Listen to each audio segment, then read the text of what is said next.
skúste, keď idete a fakt, že neponáhľate sa, že z rýchlika len hádžete do košíka v tých obchodných reťazcoch, že skúsiť tak, ja to robím. Nezabere to veľa času, ale pozrieť si to, hľadať napríklad tú značku kvality. Keď si pozriete na výrobkoch, ktoré proste sú garantované slovenské výrobky zo slovenských produktov. A myslím si, že zistíte, že fakt sú to vysokokvalitné výrobky, ktoré treba podporiť tým, že ich kúpime a podporujeme našich potravinárov, podporujeme ľudí, ktorí sú tam zamestnaní, tvoríme to HDP, ostáva to tu všetko doma.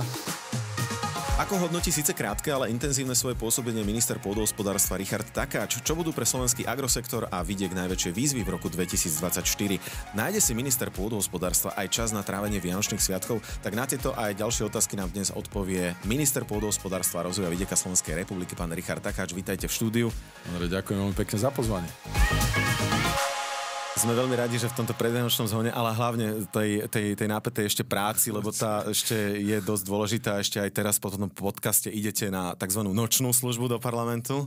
A samozrejme parlament ešte do posledných hodín tesne pred Vianocami aj schvaľuje dôležité zákony a legislatívu. Ale ako sme v úvode avizovali, je tu záver roka 2023 a vy ste vo funkcii ministra pôdohospodárstva necelé 2 mesiace. Ale dá sa predsa len už aj niečo bilancovať, že čomu ste rád, že sa podarilo hneď v takej tej prvej fáze vyriešiť, nastaviť a možno tak, ako by ste to zhodnotili? Tak ako ste správne povedali, idem ešte potom mať nočnú šichtu do parlamentu, lebo schvaľuje sa v zásade aj najdôležitejší dokument, zákon. To je štátny rozpočet na budúci rok. Zákonov, hej. A ten musí byť schválený. A tam zas na druhej strane, že sa pýtate, čo sa nám podarilo. A keď si zoberete, že vláda Roberta Fica prevzala verejné financie, v zásade poviem, že za 30 rokov v najhoršom stave, kde fakt bol problém zostaviť rozpočet. Ja som rád, že pán minister sa s tým popasoval veľmi dobre a v zásade zostavil rozpočet. Tak sa nám podarilo to, čo sa nepodarilo v minulosti nikomu, že si zoberte to 20 alebo koľkoročné obdobie, tak na jednej strane máme najhoršie financie a na druhej strane dostávame na druhú najvyššiu sumu z štátnej pomoci pre poľnohospodárov potravinárov. 76 miliónov eur. Čiže toto berem ako veľké víťazstvo, ako veľkú víru, alebo skôr to berem tak, že cítim aj to, čo deklaruje premiér Robert Fico a čo deklaruje celá vláda a čo mňa teší, lebo mňa ako ministra pôdohospodárstva to musí tešiť, že sektor pôdohospodárstva, ceny potravín, všetko s tým spojené, nie je len už úlohou toho ministerstva, ale je to úlohou celej vlády. A to vidieť aj pri tom, že tých 76 miliónov tam je, to suma tam svieti. Som rád, že to nie je definitívna suma. To znamená, budem sa snažiť prekonať tú prvú sumu, čiže potom by som mohol povedať, že najhoršie financie a najvyššia suma. Takže toto je niečo, čo sa nám podarilo. Samozrejme, tých úspechov je viacero aj z pohľadu, možno, že takej, aby som povedal, že ten úspech považuje minimálne to, že to ministerstvo sa otvorilo. Ano. Začalo komunikovať. Začali sme viesť sociálny dialog so všetkými partnermi. Poľnohospodármi, potravinári, tam máte mliekárov, pekárov, všetkých dotknuté lesníkov a všetkými komunikujeme a hľadáme riešenia, ako proste podporiť tú potravinovú sebestačnosť. A myslím si, že to je taký prvý úspech, že nerozdeľujeme poľnohospodárov, spájame ich, počúvame a ideme hľadať spoločnú cestu. Jasné. Za ten krátky čas, čo ste vo funkcii, ste sa stihli stretnúť aj s tými najdôležitejšími agropotravinárskymi samosprávami, aby ste jednoducho mali aj z tej druhej strany prehľad o tom, a v akom stave naozaj tie jednotlivé oblasti alebo tie sektorové záležitosti sú v reálnom stave.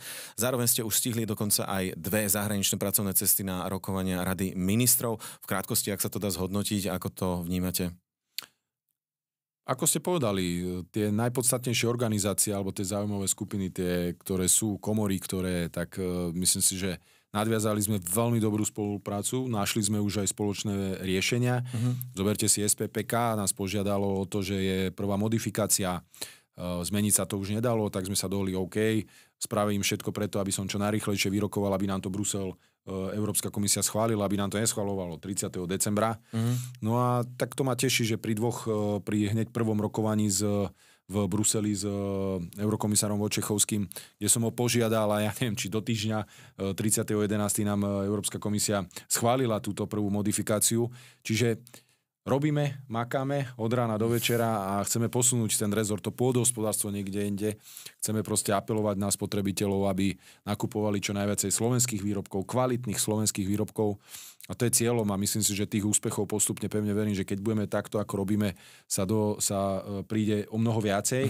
A myslím si, že za tak krátky čas sa nám podarilo už dosť veci a to ja veľakrát, takže večer prídem domov a si tak spomeniem na tie všetky stretnutia a tie veci, ktoré za deň riešim, tak mám niekedy pocit, ako keby to trvalo týždeň, ale to trvalo len jeden deň. Z rýchlika, jasné.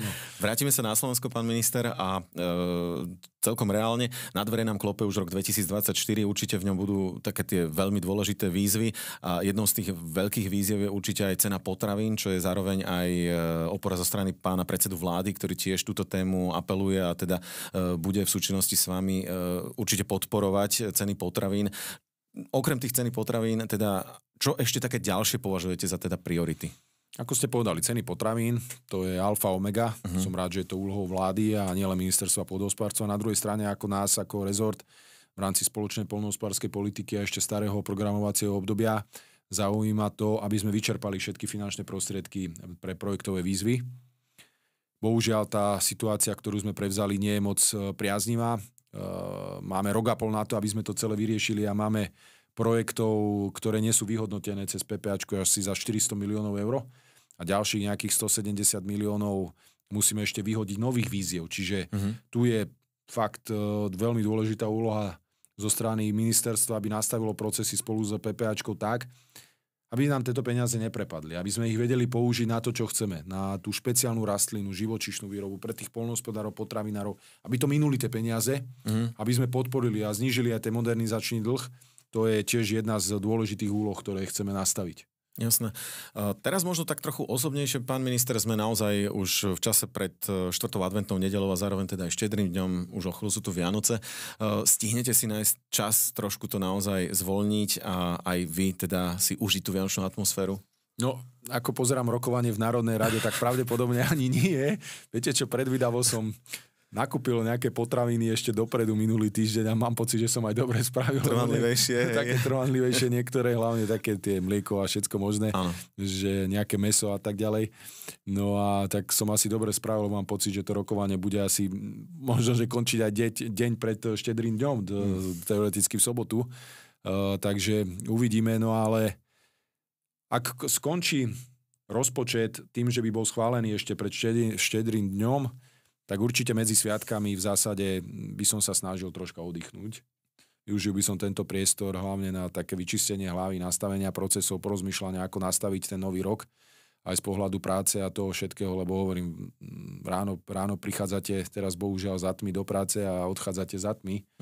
Je to tak nastavené, ale myslím si, že ten týždeň budem sa snažiť byť s rodinou, s kamarátmi, priateľmi u seba doma a využiť tento čas troška na oddych, aj keď ja moc oddychovať neviem, ale budem robiť všetko preto, aby som nabral viacej síl a od nového roku sa zase ešte s väčšou entuziasmom a takou chuťou pustil do toho, ako to ministerstvo viacej ešte naštartovať. Jasné. Samozrejme, budeme v tom držať palce, ale predsa len ešte k tým Vianociam. Nedávno ste si boli v areáli štátneho podniku Závodisko v Bratislavskej Petržalke zakúpiť dokonca aj živých kaprov. Dokonca aj ste podporili vlastne predaj tých živých kaprov, čo bol teda problém reťazcov, ktoré to kedysi od rybárov chceli, teraz to nechcú a vieme všetkým, aké okolnosti za tým sú. Ale teda dodržiavate tradíciu, že kapor, živý stromček vianočný. Presne tak, ako je úplne niečo iné, keď máte doma živý stromček a ideálne, keď je to borovica, alebo tak krásne vonia. Viete, to úplne vám tak rozvoniava, však máme na ministerstve u mňa na chodbe je aj stromček a sú aj rôzne čečiny, ktoré máme dekoračne a keď tam ráno prídete, to úplne cítiť. To úplne cítite, že to je tak a samozrejme, že ten kapor tiež nebude chýbať ako dobrý, kvalitný kaprík vypražaný s nejakým dobrým šalatíkom. Jasné. Takže určite áno. Pán minister, sme v závere, takže možno nejaký taký odkaz pre poľnohospodárov, potravinárov, lesníkov, jednoducho pôdohospodárov, alebo aj možno slovenských spotrebiteľov, aby kupovali viac slovenských výrobkov. Samozrejme, každému prajem hlavne zdravie. Zdravie je jediné a samozrejme zdravie všetkým a samozrejme ten apel na tých našich občanov, spotrebiteľov, že skúste, keď idete a fakt, že neponáhľate sa, že z rýchlika len hádžete do košíka v tých obchodných reťazcoch, že skúsiť tak, ja to robím. Nezabere to veľa času, ale pozrieť si to, hľadať napríklad tú značku kvality. Keď si pozriete na výrobkoch, ktoré proste sú garantované slovenské výrobky zo slovenských produktov. A myslím si, že zistíte, že fakt sú to vysokokvalitné výrobky, ktoré treba podporiť tým, že ich kúpime a podporujeme našich potravinárov, podporujeme ľudí, ktorí sú tam zamestnaní, tvoríme to HDP, ostáva to tu všetko doma. A myslím si, že to je aj taká snaha toho ministerstva, aj moja tá, že zvýšiť tú potravinovú sebestačnosť, apelovať na značku kvality z pohľadu väčšej podpory nákupu slovenských výrobkov, produktov. A to prajem aj tým poľnohospodárom, potravinárom, lesníkom, aby sa im darilo produkovať viacej kvalitných a hlavne vo väčšom množstve. To závisí na nás ako spotrebiteľov, keď to budeme kupovať, budú viacej produkovať, aby zvyšovali stavy hospodárskych zvierat, aby dokázali pestovať kvalitné ovocie, zeleninu vo väčšom množstve a v tomto všetkom im bude určite ministerstvo pôdohospodárstva maximálne nápomocné. Povedal minister pôdohospodárstva a rozvoja vidieka Slovenskej republiky pán Richard Takáč.